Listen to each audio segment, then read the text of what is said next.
You are live. We live video is starting, it's telling me. Ah. So I'm hoping that, there we go. Now, certainly hoping that we have got those audio problems sorted, and apologies people for the delay to today.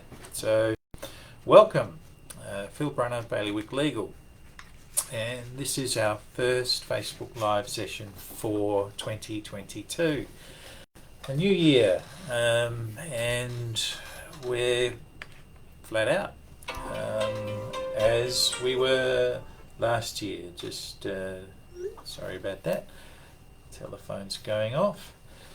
Okay, so Bailiwick Legal, we are specialists in agriculture and tourism.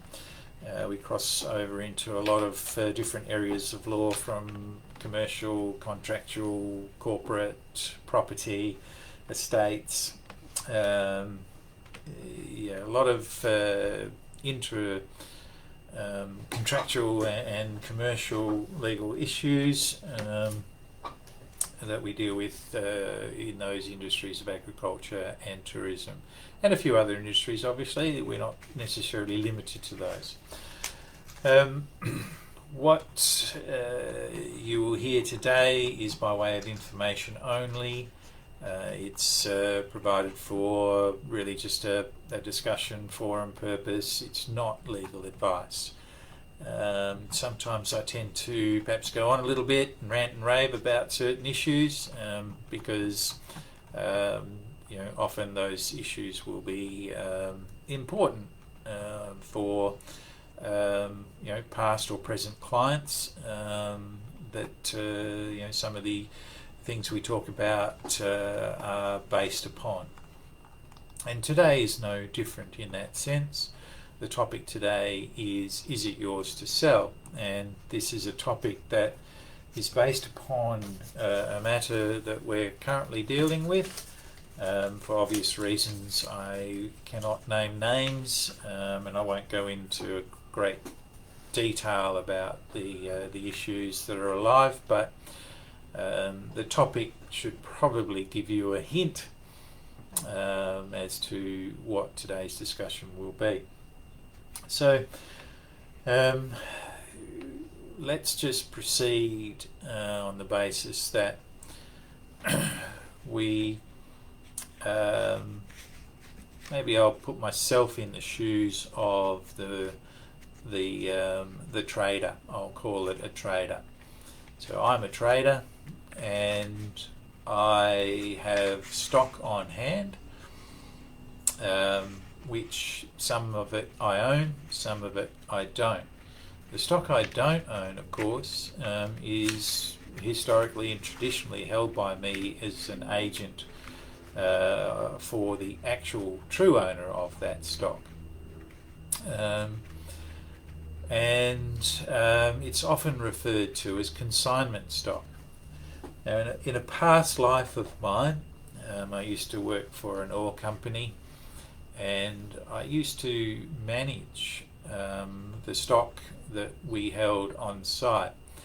And for well and behold, we did actually hold stock for other businesses that was sold through our company.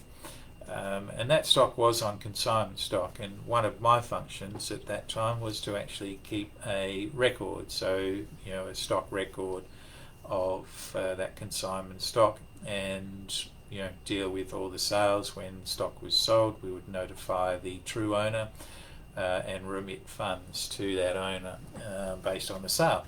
So that whole consignment process and agency type relationship works in business typically well.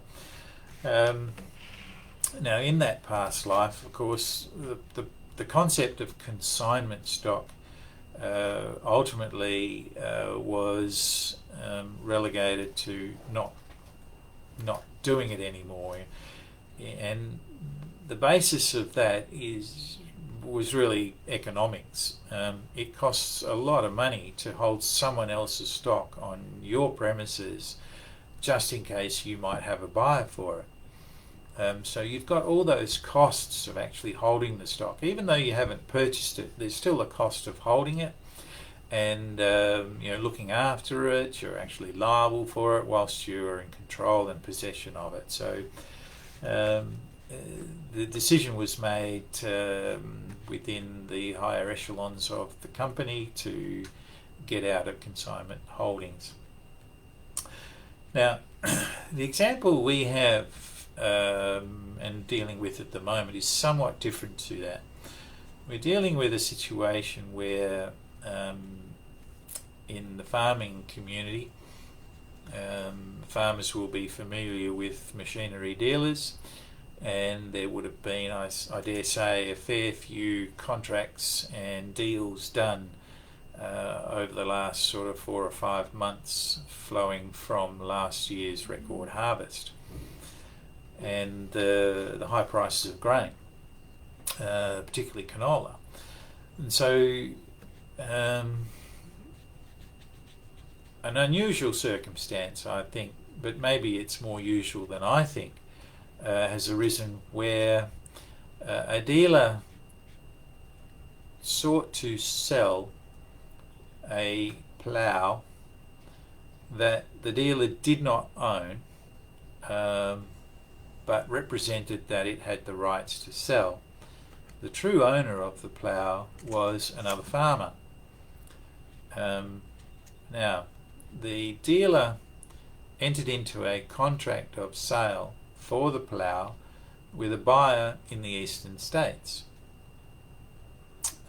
When it came to deliver the plough, the actual owner said, "I'm not selling." And so we have now a situation where the machinery dealer has entered into a contract of sale, which is on the face of it unconditional. Unconditional in the sense it doesn't make any reference to the dealer not having possession, ownership, or the right to sell the plough. But the dealer is therefore unable to and has indicated an inability to actually provide the plough pursuant to the contract. So our eastern states buyer obviously is quite upset about this arrangement. He legitimately entered into a contract for a particular plough and is being told that the dealer cannot now supply it. Well, in the context of is it yours to sell, that question becomes quite live here, because clearly the dealer did not have, on the face of it, and I'll say on the face of it, this issue may well go before the courts ultimately.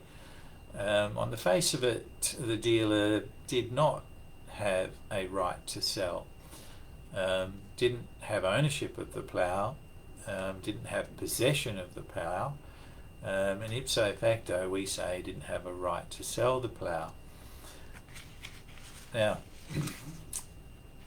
people might say, "Oh, well, that's just too bad, that's part of the negotiation process and that's part of the commercial world." I mean, in many respects it is, but where there's a representation made that a person has a right to sell a particular product, there's a common law basis for that representation, and the representation is also mirrored in the Sale of Goods Act. Now, the Sale of Goods Act is an act that each state has, and it governs the sort of terms around sales of goods, hence the name.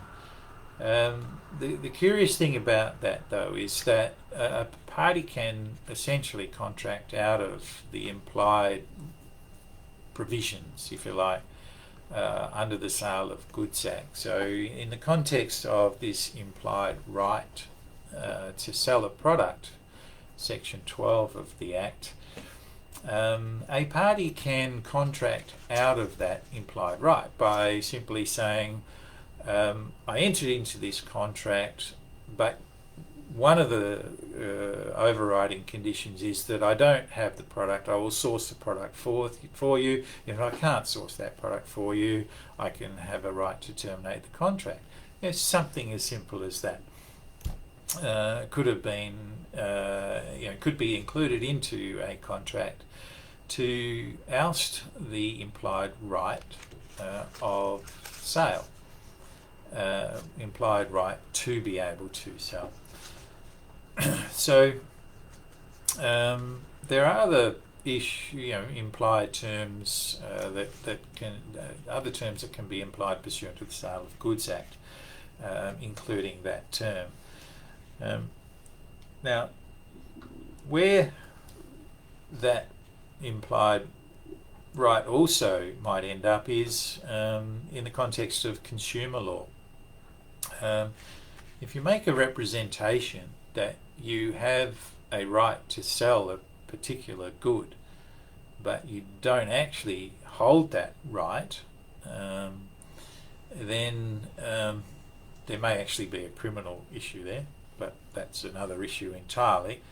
But that representation you're making is obviously false. Under consumer protection laws, it's likely also to be misleading and deceptive. So there are some real problems associated with selling something that you don't actually own, don't possess, and don't have a right to sell. If you do have a right to sell it, then and the true owner rejects that right, well, that's an action you have against the true owner as a trader. But the purchaser of that product is entitled to the product itself. So we look at those issues and we turn to what's actually happened here. Well, we've got an agreement for the purchase and sale of a particular machine, and the trader's saying they cannot fulfill that. The purchaser throws his or her arms in the air and says, well, what can I do? How do I mitigate my loss here? Well, mitigating their loss means essentially going back into the marketplace and seeking to see if they can purchase a machine of similar quality, dimension, design, and setup. That may not necessarily be easy, particularly where machines have been constructed or set up in particular ways, or have particular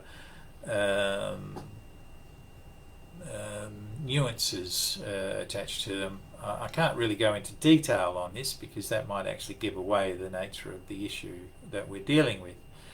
But in this particular case, the machine is not what you would call a ordinary machine on the marketplace. There are some particular aspects to this machine which are a little unusual.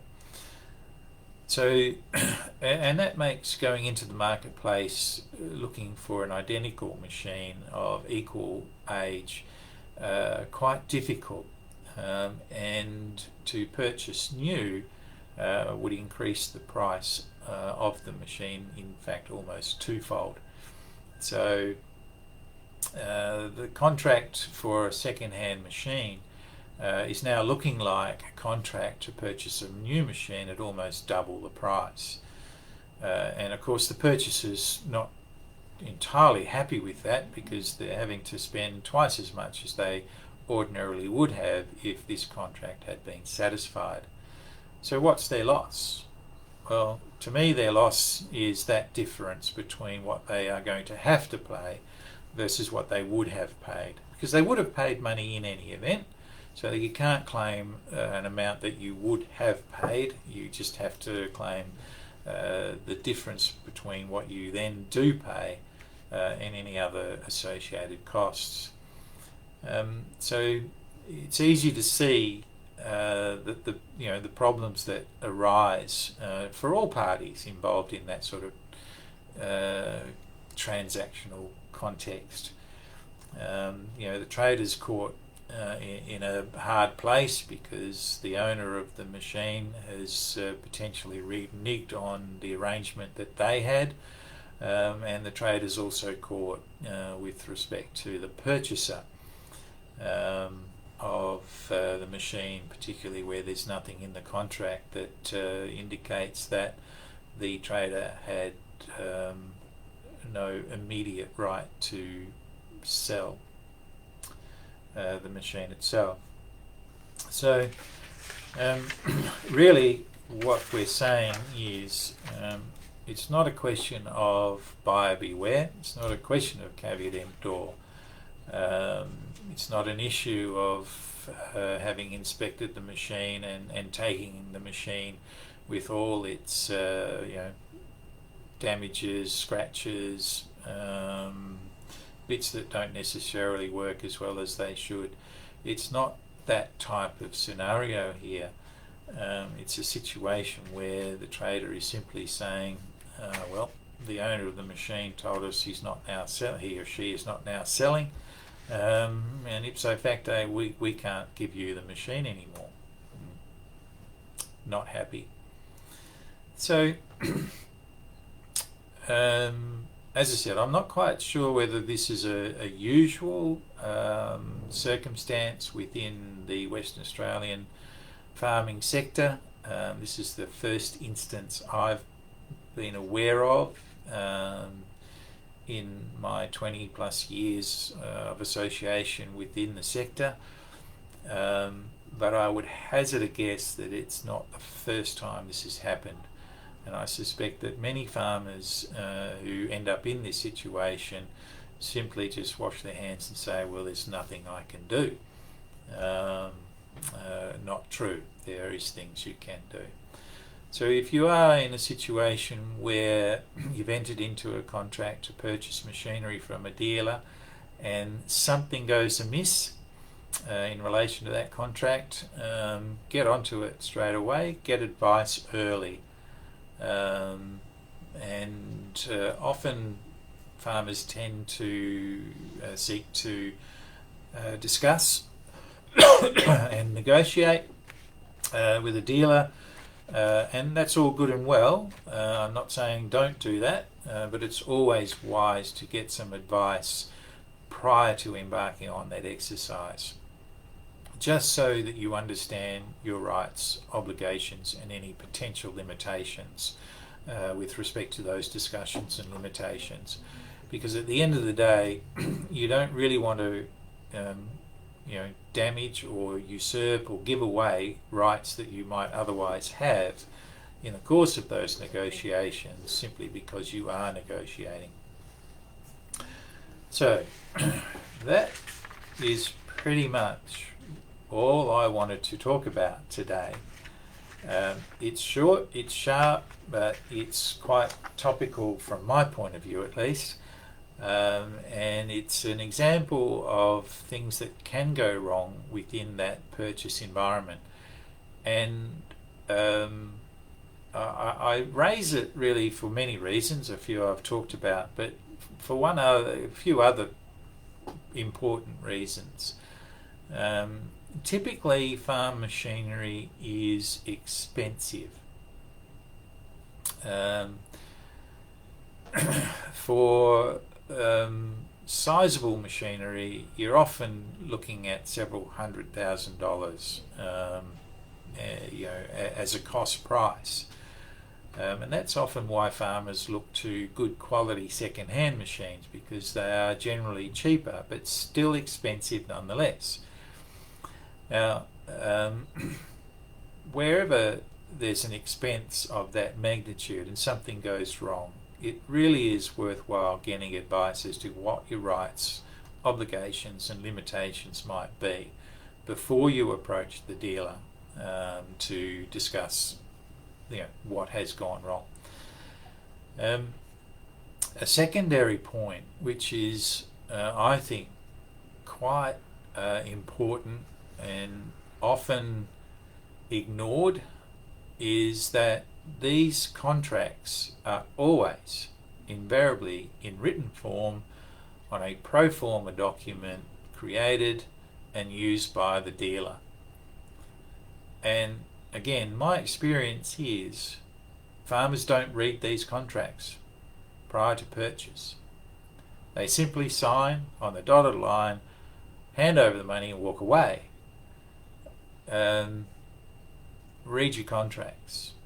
It's imperative you do. There's going to be provisions in those contracts which you may or may not like, and it's worth knowing what you're walking into, where the value of the purchase exceeds, several $100,000. It's like selling grain. Have a look at your grain sale contract. What are your rights? What are your obligations? They're important things to do from a risk management perspective. Okay, I'll leave it there.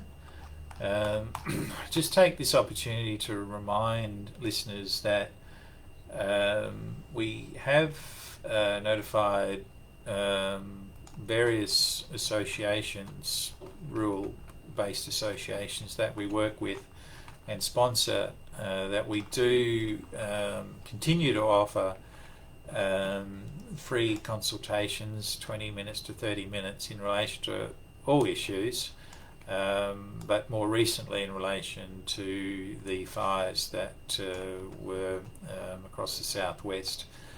And if you have a need to chat with someone about those particular fires, by all means get in touch with us here. We do like to provide advice in a timely fashion, on a common sense basis, and with practical resolutions and solutions provided. And we have experienced people on the team that can assist with those issues. We'll leave it there, and I will see you next month. I think we're up again on the Wednesday of the first week of the month. And all take care. Thank you very much. Cheers.